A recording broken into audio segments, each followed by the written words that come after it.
Guys, welcome back to Travelways by Mithil. So നമ്മൾ ഇന്നൊരു Wayanad trip പോവാണ്. നമ്മൾ ഇവിടുന്ന് കോഴിക്കോട് വരെ ട്രെയിനിൽ പോയിട്ട് അവിടുന്ന് ഒരു കാറിലായിരിക്കും നമ്മൾ വയനാട് വരെ പോകുന്നത്. ആദ്യം വയനാട് വരെ പോകുന്നത്, പിന്നെ നമ്മൾ അവിടുന്ന് കോഴിക്കോട് വന്നിട്ട് കോഴിക്കോടുള്ള ചെറിയ ബ്ലോഗിലായിരിക്കും നമ്മൾ കാണുന്നത്. അപ്പം അതിൻ്റെ ഒരു സീരീസ് ആയിരിക്കും നമ്മൾ കാണാൻ പോകുന്നത്. നമ്മൾ ഇവിടുന്ന് ട്രിവാൻഡ്രത്തു നിന്ന് കോഴിക്കോട് വരെ വന്ദേ ഭാരതിലാണ് പോകുന്നത്. ഇപ്പോൾ സമയം 4 മണിയായി, നമ്മളെല്ലാവരും റെഡി ആയിട്ടുണ്ട്. അപ്പോൾ നമുക്കിനി റെയിൽവേ സ്റ്റേഷനിൽ പോകാം. Let's go.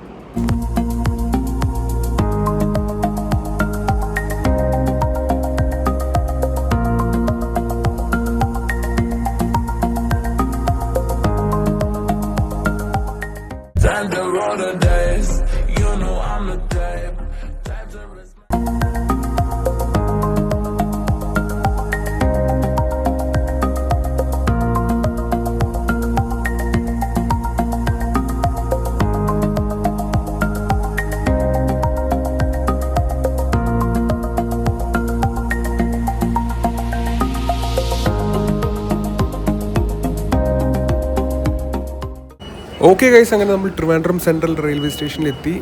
ഇവിടെ പ്ലാറ്റ്ഫോം 1-ൽ നിൽക്കുകയാണ്. നേരത്തെ ലൈറ്റ് അടിച്ച് വന്നത് നമ്മുടെ ഈ വാപ്പ് 7 ലോക്കോ ആയിരുന്നു.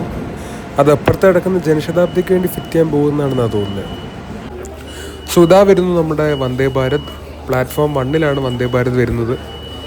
ട്രിവാൻഡ്രം സെൻട്രൽ ടു കാസർഗോഡ് വരെ പോകുന്ന വന്ദേ ഭാരതാണ് ഈ വരുന്നത്. ഇതിലാണ് നമ്മൾ കോഴിക്കോട് വരെ പോകുന്നത്. ഇതിനു മുമ്പ് ഞാൻ വന്ദേ ഭാരതിൽ കയറിയിട്ടുണ്ടെങ്കിലും അതിൻ്റെ വീഡിയോസൊന്നും എടുക്കാൻ പറ്റിയിട്ടില്ല. അപ്പോൾ എൻ്റെ ഫസ്റ്റ് ടൈമാണ് വന്ദേ ഭാരതിൻ്റെ ഒരു വീഡിയോ എടുക്കുന്നത്. വന്ദേ ഭാരത് മാത്രമല്ല, വേറെ ഒരു ട്രെയിനിൻ്റെയും വ്ളോഗ് ഇതുവരെ ചെയ്തിട്ടില്ല. ഇതാണ് എൻ്റെ ഫസ്റ്റ് ട്രെയിൻ വ്ളോഗ്. അപ്പോൾ ഇതിൽ ഈ വന്ദേ ഭാരതിൻ്റെ ട്രിവാൻഡ്രം ടു കോഴിക്കോട് വരെ പോകുന്ന ഒരു കംപ്ലീറ്റ് റിവ്യൂ ആയിരിക്കും കാണാൻ പോകുന്നത്. അപ്പോൾ നമുക്ക് കയറാം.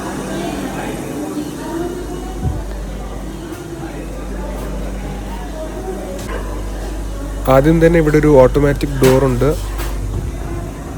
അത് തുറന്നു. ഞാൻ എൻ്റെ സീറ്റിൽ ഇരുന്നു. അപ്പം ഇവിടെ ലെഗ് സ്പേസ് അത്യാവശ്യമുണ്ട്.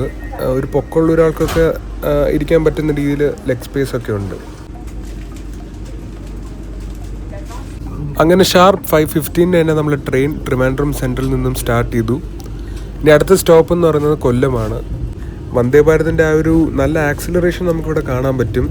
അതായത് നമ്മൾ ട്രെയിൻ സ്റ്റാർട്ട് ചെയ്ത കുറച്ച് ടൈമിനുള്ളിൽ തന്നെ ഈ ഒരു സ്പീഡ് എടുക്കാൻ പറ്റി. നമുക്കൊരു ബോട്ടിൽ വെള്ളം ഇപ്പോൾ അവർ തന്നു. റെയിൽ നീറിൻ്റെ തന്നെ വെള്ളമാണിത്. ഇപ്പോൾ നമുക്ക് ആ ബോട്ടിൽ ഹോൾഡറിൽ വെച്ചേക്കാം. വെള്ളം തന്ന ഉടനെ തന്നെ നമുക്ക് ന്യൂസ് പേപ്പേഴ്സ് കൊണ്ട് തന്നു. മലയാളം മനോരമയും അതുപോലെ തന്നെ ഹിന്ദു ന്യൂസ് പേപ്പറുമാണ് നമുക്ക് തന്നത്. 2 ലാംഗ്വേജസിലും നമുക്ക് ന്യൂസ് പേപ്പേഴ്സ് കൊണ്ട് തന്നു. അതുകൊണ്ട് തന്നെ ഏത് ലാംഗ്വേജിലാണ് ഒരാൾക്ക് വായിക്കാൻ കംഫർട്ടബിൾ അല്ലെങ്കിൽ ആഗ്രഹം, അതനുസരിച്ച് അവർക്ക് വായിക്കാൻ പറ്റും. മലയാളത്തിലാണെങ്കിലും ഇംഗ്ലീഷിലാണെങ്കിലും. അതുപോലെ തന്നെ നമ്മുടെ സീറ്റിൻ്റെ താഴെയായിട്ട് സോക്കറ്റ്സ് പ്രൊവൈഡ് ചെയ്തിട്ടുണ്ട്. കണ്ടില്ലേ, 2 സോക്കറ്റ്സും അതിൻ്റെ ഇടയ്ക്ക് USB പോർട്ടും കൊടുത്തിട്ടുണ്ട്. അതാകുമ്പം എങ്ങനെ വേണമെങ്കിലും നമുക്ക് കണക്ട് ചെയ്യാൻ പറ്റും.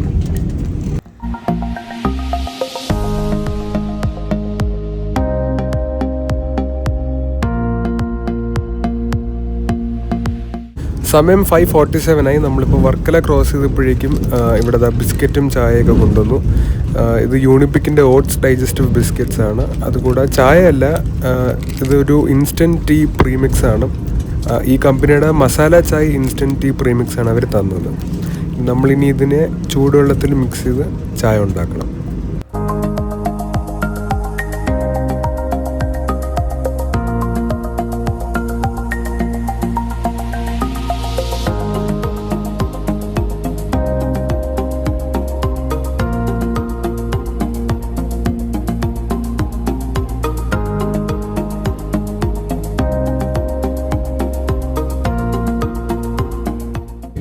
ഓക്കെ ഗൈസ്, അങ്ങനെ സമയം 7 മണി കഴിഞ്ഞു. നമ്മളിപ്പം ചങ്ങനാശ്ശേരി ക്രോസ് ചെയ്തു.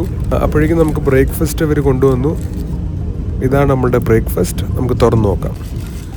ആദ്യം തന്നെ ഇവിടെ സ്ക്രാമ്പിൾഡ് എഗ്ഗും അതുപോലെ തന്നെ പൊട്ടാറ്റോ വെഡ്ജസും വെച്ചിട്ടുണ്ട്. അതിൻ്റെ താഴെയായിട്ട് കുറച്ച് ബോയിൽഡ് വെജിറ്റബിൾസും ഉണ്ട്.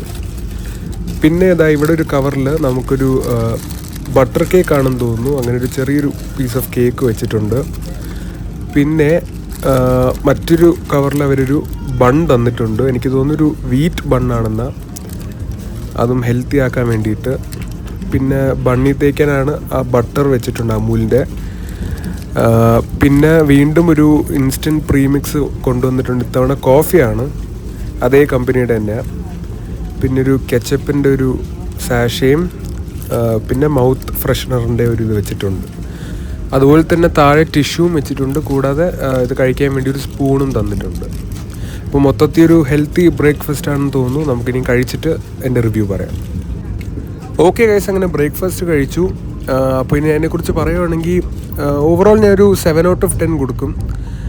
കാരണം നേരത്തെ പറഞ്ഞ പോലെ തന്നെ ഒരു ഹെൽത്തി ബ്രേക്ക്ഫാസ്റ്റ് തന്നെയായിരുന്നു. പക്ഷേ ഒരു യൂറോപ്യൻ സ്റ്റൈൽ ഫുഡായിരുന്നു. നമ്മൾ കണ്ടില്ല ആ ബോയിൽഡ് വെജിറ്റബിൾസും പൊട്ടേറ്റോ വെജസ് അങ്ങനെയൊക്കെ. അതുകൊണ്ട് ഹെൽത്ത് വൈസ് അതൊരു നല്ല ഫുഡായിരുന്നു. പക്ഷേ പേഴ്സണലി എനിക്കും അതുപോലെ ഏതൊരു മലയാളി പാസഞ്ചർ ആണെങ്കിലും ഒരു മലയാളി ബ്രേക്ക്ഫാസ്റ്റ് ആയിരിക്കും അവർ ഉദ്ദേശിക്കുന്നത് അല്ലെങ്കിൽ കഴിക്കാൻ ആഗ്രഹിക്കുന്നത്. അവിടെ ഈ ഒരു യൂറോപ്യൻ കൈൻഡ് ഓഫ് ഫുഡൊക്കെ കൊണ്ടുവന്നാൽ ചിലപ്പം പലർക്കും ഇഷ്ടപ്പെടണമെന്നില്ല. അതുപോലെ തന്നെ അപ്പവും ഇടിയപ്പവും അങ്ങനത്തെ ഇവർ പണ്ട് തന്നുകൊണ്ടിരുന്ന ബ്രേക്ക്ഫാസ്റ്റൊക്കെ ആണെങ്കിൽ അതൊരു കൂടുതൽ ഇഷ്ടപ്പെട്ട് കഴിക്കാൻ പറ്റും നമുക്ക്. അപ്പം അത് മാത്രമാണ് എനിക്കൊരു ഇതായിട്ട് തോന്നിയത്. ഒരു മലയാളി ബ്രേക്ക്ഫാസ്റ്റ് അവർക്ക് കൊണ്ടുവരായിരുന്നു. അല്ലാതെ വേറെ ഒരു ഇഷ്യൂവും തോന്നിയില്ല. നല്ല ഫുഡായിരുന്നു, വേറെ ഇതൊന്നുമില്ല. അതുപോലെ നമ്മളിപ്പോൾ ഈ കാണുന്നത് കൊച്ചി എയർപോർട്ടാണ്. ആ സോളാർ പാനൽസ് എല്ലാം കണ്ടില്ലേ, വേൾഡ്സ് ഫസ്റ്റ് സോളാർ പവർഡ് എയർപോർട്ടാണത്. അപ്പോൾ അതാണ് നമ്മളിപ്പം കണ്ടത്. അങ്ങനെ നമ്മൾ തൃശ്ശൂരിലേക്ക് പോയിക്കൊണ്ടിരിക്കുകയാണ്. തൃശ്ശൂർ കഴിഞ്ഞാൽ പിന്നെ ഷൊർണൂർ, പിന്നെ കോഴിക്കോട്, അവിടെ നമ്മൾ ഇറങ്ങുന്നതായിരിക്കും.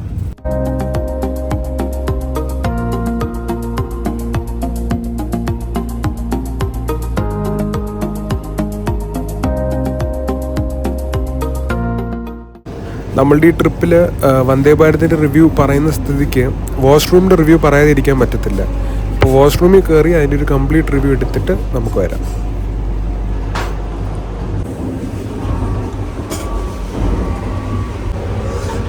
ഇതാണ് ഗൈസ് നമ്മുടെ വന്ദേ ഭാരതിൻ്റെ വാഷ്റൂം. നമുക്ക് നോക്കാം. നമുക്ക് ഈ ടാപ്പ് ഒന്ന് ഓപ്പൺ ചെയ്ത് നോക്കാം. അപ്പോൾ ഓപ്പൺ ചെയ്ത് വെള്ളമൊക്കെ ഉണ്ട്, വേറെ പ്രശ്നങ്ങളൊന്നുമില്ല. കൈ കഴുകാം. പിന്നെ ഇവിടെ ഒരു ഹാൻഡ് ഡ്രയർ ഉണ്ട്, അതും വർക്ക് ചെയ്യുന്നുണ്ട്.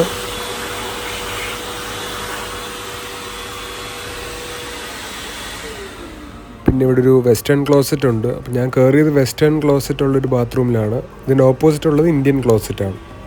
ഇവിടെ കുറച്ച് റൂൾസൊക്കെ കൊടുത്തിട്ടുണ്ട്. വേറെ ക്ലീൻലിനെസ്സിൻ്റെ ഇഷ്യൂസൊന്നുമില്ല. പിന്നൊരു പ്രശ്നം, ഈ താഴെ ചെളിയുള്ളതാണ്. അത് ഈ ആൾക്കാർ ചവിട്ടി കയറുന്നതാണ്. അവരിനിപ്പോൾ ക്ലീൻ ആക്കിയാൽ പോലും വീണ്ടും ആൾക്കാർ ചവിട്ടി കയറുമ്പോൾ ചെളിയാവുന്നതാണ്. സോ ഓവറോൾ ഒരു 8 out of 10 നമുക്ക് കൊടുക്കാം. ഈ കാണുന്നതാണ് ഭാരതപ്പുഴ. ഭാരതപ്പുഴ കഴിഞ്ഞ് പോകുമ്പോഴാണ് നമ്മൾ ഷൊർണൂർ റെയിൽവേ സ്റ്റേഷനിലോട്ട് എത്തുന്നത്. ആകപ്പാടെ വെള്ളമില്ലാതെ വറ്റിയിരിക്കുന്ന ഒരു അവസ്ഥയിലാണ് ഭാരതപ്പുഴ ഇപ്പോൾ ഉള്ളത്. അത് സമ്മർ ആയതുകൊണ്ടാണ്. അതുപോലെ അപ്പുറത്തൊരു പുതിയ ബ്രിഡ്ജിൻ്റെ കൺസ്ട്രക്ഷനാണെന്ന് തോന്നുന്നു നടക്കുന്നത്. ഷൊർണൂർ റെയിൽവേ സ്റ്റേഷൻ വിട്ട ഉടനെ നമ്മൾ വേറൊരു വന്ദേ ഭാരതോട്ട് ക്രോസ് ചെയ്തു. ഇത് നമ്മുടെ മാംഗ്ലൂർ ടു ട്രിവാൻഡ്രം വന്ദേ ഭാരതാണ്. നമ്മൾ ഷൊർണൂരിൽ വെച്ചാണ് നമ്മളുടെ വന്ദേ ഭാരതും ഈ വന്ദേ ഭാരതും തമ്മിൽ മീറ്റ് ചെയ്യുന്നത്. ഈ വന്ദേ ഭാരത് രാവിലെ 6:25 മാംഗ്ലൂർ സെൻട്രൽ നിന്നും സ്റ്റാർട്ട് ചെയ്യുന്നത്. എന്നിട്ട് വൈകിട്ട് 3:05 ആകുമ്പം ട്രിവാൻഡ്രം സെൻട്രലിൽ എത്തും. പിന്നെ ട്രിവാൻഡ്രം സെൻട്രലിൽ നിന്നും വൈകിട്ട് 4:05 സ്റ്റാർട്ട് ചെയ്തിട്ട് രാത്രി 12:45 ആകുമ്പോഴേക്കും മാംഗ്ലൂർ സെൻട്രലിൽ ഇത് തിരിച്ചെത്തും. അപ്പോൾ എന്തായാലും ഒരു ദിവസം നമുക്കിതിൽ കയറി ഒരു വീഡിയോ എടുക്കാം. നമ്മൾ ഇരിക്കുന്നതിൻ്റെ മുകളിലായിട്ട് 3 റീഡിംഗ് ലൈറ്റ്സ് ഉണ്ട്, ഈ ഫ്ലൈറ്റിലൊക്കെ ഉള്ള പോലെ. ജസ്റ്റ് ഒന്ന് ടച്ച് ചെയ്ത് ഓൺ ആവും, വീണ്ടും ഒന്ന് ടച്ച് ചെയ്ത് അത് ഓഫ് ആവും. കോഴിക്കോട് എത്തുന്നതിന് മുമ്പായിട്ട് കേരളത്തിൽ ഓടുന്ന വന്ദേ ഭാരത് ട്രെയിൻസിനെ കുറിച്ചൊരു ഇൻഫർമേഷൻ ഞാൻ പറയാം. കേരളത്തിൽ ആസ് ഓഫ് നൗ May 2026 വരെ 3 വന്ദേ ഭാരതാണ് റൺ ചെയ്യുന്നത്. ഒന്നാമത്തത് നമ്മളിപ്പം പോയിക്കൊണ്ടിരിക്കുന്ന ട്രിവാൻഡ്രം ടു കാസർഗോഡ് വന്ദേ ഭാരതാണ്. രണ്ടാമത്തത് നമ്മൾ നേരത്തെ കണ്ട ട്രിവാൻഡ്രം ടു മാംഗ്ലൂർ വന്ദേ ഭാരതാണ്. മൂന്നാമത്തത് എറണാകുളം ടു ബാംഗ്ലൂർ വന്ദേ ഭാരതാണ്. 2019 തൊട്ട് ഇന്ത്യയിൽ വന്ദേ ഭാരത് ട്രെയിൻസ് ഉണ്ടായിരുന്നെങ്കിലും കേരളത്തിൽ ആദ്യമായിട്ട് വന്ദേ ഭാരത് വന്നത് 2023 അത് ആദ്യമായിട്ട് വന്ന റൂട്ട് എന്ന് പറയുന്നത് നമ്മളിപ്പം പോയിക്കൊണ്ടിരിക്കുന്ന ട്രിവാൻഡ്രം ടു കാസർഗോഡ് റൂട്ടാണ്. വന്ദേ ഭാരതിൻ്റെ ഫുൾ ഡീറ്റെയിൽസും കംപ്ലീറ്റ് റിവ്യൂവും അടങ്ങുന്ന ഒരു വീഡിയോ നമുക്ക് എപ്പോഴെങ്കിലും എടുക്കാം. ഈ പറഞ്ഞ 3 വന്ദേ ഭാരതിലും കയറി ഒരു എൻഡ് ടു എൻഡ് വീഡിയോ എടുക്കുന്ന രീതിയിൽ നമുക്ക് ചെയ്യാം. ഈ ഒരു ട്രിപ്പിൽ നമ്മൾ ആകപ്പാടെ കോഴിക്കോട് വരെയല്ലേ പോകുന്നുള്ളൂ. അതുകൊണ്ട് തന്നെ എല്ലാ കാര്യങ്ങളും ഇതിൽ ഇൻക്ലൂഡ് ചെയ്യാൻ പറ്റത്തില്ല. അപ്പോൾ നമുക്ക് വേറൊരു സമയത്ത് എല്ലാ കാര്യങ്ങളും ഇൻക്ലൂഡ് ചെയ്ത് 3 വന്ദേ ഭാരതിനെ കുറിച്ച് വീഡിയോസ് നമുക്ക് ചെയ്യാം. ഓക്കെ ഗൈസ്, അങ്ങനെ നമ്മൾ കോഴിക്കോട് റെയിൽവേ സ്റ്റേഷനിലെത്തി.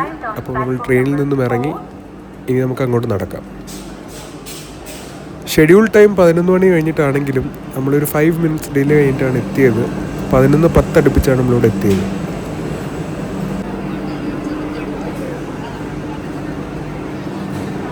അങ്ങനെ നമ്മൾ റെയിൽവേ സ്റ്റേഷൻ്റെ പുറത്തിറങ്ങി. ഇനിയിപ്പോൾ നമ്മൾ കാറിന് വേണ്ടി വെയിറ്റ് ചെയ്യണം. ഇവിടെയാണെങ്കിൽ ഒരു വലിയ ഇന്ത്യൻ ഫ്ലാഗ് കാണാൻ പറ്റും. റെയിൽവേ സ്റ്റേഷൻ്റെ പുറത്തായിട്ടാണ് ഈ ഇന്ത്യൻ ഫ്ലാഗ് കാണുന്നത്. പിന്നെ ആകെപ്പാടെ തിരക്കാണ്, ഫുൾ ആൾക്കാരും വണ്ടികളൊക്കെ. ഓക്കെ ഗൈസ്, അങ്ങനെ നമ്മൾ കാറിൽ കയറി. കോഴിക്കോട് ട്രിവാൻഡ്രം വെച്ച് നോക്കുവാണെങ്കിൽ അത്രയും ചൂടുണ്ടെന്ന് തോന്നുന്നില്ല. ചൂടുണ്ട്, ഇല്ലെന്നല്ല, എന്നാലും ട്രിവാൻഡ്രത്തിന് അത്ര ഇല്ലെന്ന് തോന്നുന്നു. ഞാൻ കോഴിക്കോട് വരുന്നത് സെക്കൻഡ് ടൈമാണ്. ഇതിനു മുമ്പ് ഞാൻ കഴിഞ്ഞ വർഷം വന്നിട്ടുണ്ടായിരുന്നു. ഇവിടെ NITയുടെ രാഗം ഫെസ്റ്റിന് വേണ്ടി ഞാനും ഒരു ഫ്രണ്ടും കൂടെയാണ് വന്നത്. അപ്പോൾ ഇതെൻ്റെ സെക്കൻഡ് ടൈമാണ് കോഴിക്കോടിൽ. പക്ഷേ അതൊരു 1 ഡേ ട്രിപ്പായിരുന്നു. ഇതുപോലൊരു സാറ്റർഡേ നമ്മൾ രാവിലെ വന്ദേ ഭാരതി കയറി കോഴിക്കോട് എത്തി. പിന്നെ ആ രാത്രി ഫെസ്റ്റിന് പോയി അടുത്ത ദിവസം രാത്രി വേറൊരു ട്രെയിനിൽ കയറി തിരിച്ചു പോകുമായിരുന്നു. അതുകൊണ്ട് വലുതായിട്ടൊന്നും എക്സ്പ്ലോർ ചെയ്യാൻ പറ്റിയില്ല. എന്നാലും ബീച്ചും മിഠായി തെരുവ് പിന്നെ പാരഗണിലൊക്കെ പോയായിരുന്നു. കോഴിക്കോട് വന്ന സ്ഥിതിക്ക് എന്തായാലും ഒരു ബിരിയാണി കഴിച്ചിട്ട് പോകാമെന്ന് വിചാരിച്ചു. അങ്ങനെ നമ്മൾ വൈറ്റ് ഹൗസ് എന്ന ഈ ഹോട്ടലിൽ വന്ന് ഒരു ബിരിയാണി ഓർഡർ ചെയ്തു. നല്ല അടിപൊളി ടേസ്റ്റാണ്. അങ്ങനെ ദ ഫേമസ് താമരശ്ശേരി ചുരം കയറാൻ പോവാണ് നമ്മൾ. താമരശ്ശേരി ചുരം എന്ന് കേൾക്കുമ്പോൾ തന്നെ കുറേ മലയാളികൾക്കും ഒരു സീനായിരിക്കും ഓർമ്മ വരുന്നത്. താമരശ്ശേരി ചുരത്തിനെ കുറിച്ച് പറയുവാണെങ്കിൽ കോഴിക്കോടിനെയും വയനാടിനെയും തമ്മിൽ കണക്ട് ചെയ്യുന്നൊരു റോഡാണ് നമ്മുടെ താമരശ്ശേരി ചുരം. വെറുമൊരു റോഡല്ല, നമ്മൾ കുറച്ച് മലകൾ ഇങ്ങനെ കയറി പോയി വേണം വയനാട് എത്താൻ. അതുകൊണ്ട് തന്നെ 9 ഹെയർ പിൻസ് ഉണ്ട് ഈ റോഡിൽ. അതുപോലെ തന്നെ ഈ റോഡ് എന്ന് പറയുന്നത് NH 766 ആണ്. ഈ മലകളൊക്കെ നമ്മുടെ വെസ്റ്റേൺ ഗാട്ട്സിൻ്റെ ഭാഗമാണ്. നമ്മളിപ്പോൾ ആക്ച്വലി വെസ്റ്റേൺ ഗാട്ട്സിലൂടെയാണ് പോകുന്നത്. ഈ ചുരത്തിൻ്റെ ടോട്ടൽ ഡിസ്റ്റൻസ് എന്ന് പറയുന്നത് 14 കിലോമീറ്റേഴ്സാണ്. അതായത് കോഴിക്കോടിലെ അടിവാരം എന്ന സ്ഥലം തൊട്ട് വയനാടിലെ ലക്കിടി എന്ന സ്ഥലം വരെയാണ് ഈ റോഡ് പോകുന്നത്. താമരശ്ശേരി ചുരത്തിനെ കുറിച്ച് നമ്മൾ കുറേ കാര്യങ്ങൾ ന്യൂസിൽ കേൾക്കാറുണ്ട്. അതായത് ലോറിയോ ബസ്സോ ഒക്കെ സ്റ്റക്കായി കുറേ നേരം ഫുൾ ബ്ലോക്കായി കിടക്കുന്നു എന്നൊക്കെ. അതുതന്നെയാണ് ഇവിടുത്തെ ഏറ്റവും വലിയ പ്രശ്നം. വലിയ വലിയ വണ്ടികൾ കുറേ പോകുന്ന ഒരു റോഡാണ്. ബസ്സായാലും ലോറി ആയാലും ഒന്ന് സ്റ്റക്കായ പിന്നെ അത് ഭയങ്കര ബ്ലോക്കാവും. അത് മാറുന്നവരെ വേറെ ഒരു വഴിയില്ലാതെ തന്നെ അവിടെ കിടക്കേണ്ടി വരും. ഈ സ്റ്റക്ക് എന്ന് പറയുന്നത് ബ്രേക്ക് ഡൗൺ ആവുന്നതോ അല്ലെങ്കിൽ ആക്സിഡൻ്റ് ആവുന്നതോ ഒക്കെയാണ്.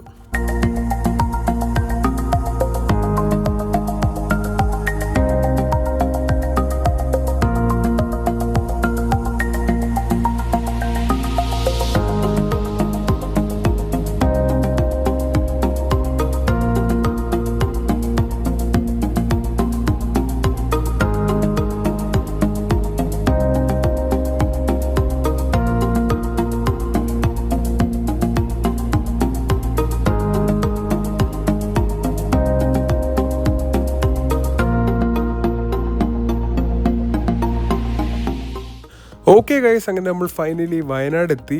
നമ്മൾ കുറച്ച് മുമ്പേ കയറിയായിരുന്നു വയനാട്, ഒരു അരമണിക്കൂർ മുമ്പേ കയറിയായിരുന്നു. മറ്റേ വെൽക്കം ടു വയനാട് ബോർഡൊക്കെ കണ്ട്. അങ്ങനെ അതൊന്നും ഞാൻ ഷൂട്ട് ചെയ്തില്ല. നമ്മളിപ്പോൾ ഉള്ളത് മീനങ്ങാടി എന്ന് പറഞ്ഞ സ്ഥലത്താണ്. അതായത് നമ്മൾ കൽപ്പറ്റയൊക്കെ കഴിഞ്ഞ് വരുന്നൊരു സ്ഥലമാണിത്. നമ്മൾ പോകുന്നത് സുൽത്താൻ ബത്തേരിയിലോട്ടാണ്. കറക്റ്റ് പറയുകയാണെങ്കിൽ അമ്മായിപ്പാലം എന്നാണ് ആ സ്ഥലത്തിൻ്റെ പേര്. അവിടെ ഒരു അങ്കിളുടെ ആൻറ്റിയുടെയും വീട്ടിലാണ് നമ്മൾ താമസിക്കുന്നത്. കോഴിക്കോട് റെയിൽവേ സ്റ്റേഷൻ തൊട്ട് നമ്മുടെ ഈ വീട് വരെ ഏകദേശം 100 കിലോമീറ്ററാണ് ഉള്ളത്. അതായത് 2.5 മണിക്കൂറെങ്കിലും സമയമെടുക്കും അവിടെ എത്താൻ. സുൽത്താൻ ബത്തേരി അങ്ങനെ നമ്മൾ എത്തി. ഇനിയൊരു 10 മിനിറ്റ് പോലും വേണ്ട വീടെത്താൻ. ഇനിയൊരു 3 കിലോമീറ്ററും കൂടെ ഉള്ളൂ. വയനാടിലൊരു ഫേമസ് ടൗൺ ആണ് സുൽത്താൻ ബത്തേരി. കാരണം ഇവിടെ ഒരുപാട് കടകളും ഹോട്ടൽസും അങ്ങനെ അത്യാവശ്യം ഡെവലപ്ഡ് ആയിട്ടുള്ളൊരു ടൗൺ ആണിത്. അതുപോലെ തന്നെ ഇവിടുത്തെ വൃത്തി നമ്മൾ എടുത്ത് പറയാനുള്ളതാണ്. ഭയങ്കര വൃത്തിയാണ്. കേരളത്തിലെ one of the cleanest towns ആണ് സുൽത്താൻ ബത്തേരി. ആ കാര്യത്തിൽ ഭയങ്കര ഫേമസ് ആയിട്ടുള്ളൊരു സ്ഥലമാണ്. നോക്കിയാൽ മതി, സൈഡിലൊന്നും ഒരു പൊടിയോ ഒന്നും ഒരു കാര്യമില്ല, ലിറ്ററിങ് ഒട്ടുമേ ഇല്ല. അതുപോലെ തന്നെ ചെടിച്ചട്ടികളൊക്കെ നമ്മൾ നേരത്തെ കണ്ട പോലെ ഇങ്ങനെ തൂക്കിയൊക്കെ ഇട്ടിട്ടുണ്ട്. അപ്പോൾ അത്രയും കീപ്പ് ചെയ്ത് കൊണ്ടുവന്നൊരു സ്ഥലമാണിത്. മറ്റൊരു കാര്യം, സുൽത്താൻ ബത്തേരിയിൽ നിന്ന് കുറച്ച് ഡിസ്റ്റൻസ് മതി കർണാടകയിലോട്ട് പോകാനും അതുപോലെ തന്നെ തമിഴ്നാട്ടിലോട്ടും പോകാനും. അപ്പം ഈ 2 സ്റ്റേറ്റ്സിലോട്ട് പോകാൻ പറ്റുന്ന ഒരു പോയിൻ്റാണ് സുൽത്താൻ ബത്തേരി. അതുകൂടാതെ അത്യാവശ്യം ചരിത്രമുള്ളൊരു സ്ഥലമാണ്. സുൽത്താൻ ബത്തേരി എന്ന പേര് തന്നെ അതിൻ്റെ ഒരു എക്സാമ്പിളാണ്. അതെന്തായാലും ഞാൻ അടുത്ത വീഡിയോയിൽ അതിനെക്കുറിച്ച് പറയാം. ഓക്കെ ഗൈസ്, അപ്പോൾ ഇത്രയേ ഉള്ളൂ നമ്മുടെ വീഡിയോ. അപ്പോൾ നമ്മളൊരു ഫംഗ്ഷന് വേണ്ടി പോവാണ്. മുത്തങ്ങ എന്ന സ്ഥലത്ത് ഒരു റിസോർട്ടിലാണ് നമ്മുടെ ഫംഗ്ഷൻ. സോ നമ്മൾ അവിടെ പോവാണ്. അപ്പോൾ ഇത്രയേ ഉള്ളൂ നമ്മുടെ ഇന്നത്തെ വീഡിയോ. ബാക്കി കാഴ്ചകളും കാര്യങ്ങളൊക്കെ നമുക്ക് നാളെ കാണാം. ഇന്നത്തെ വീഡിയോ നിങ്ങൾക്ക് ഇഷ്ടപ്പെട്ടെങ്കിൽ like, share and subscribe. So നാളെ നമുക്ക് പുതിയ വീഡിയോ ആയിട്ട് കാണാം. ബൈ.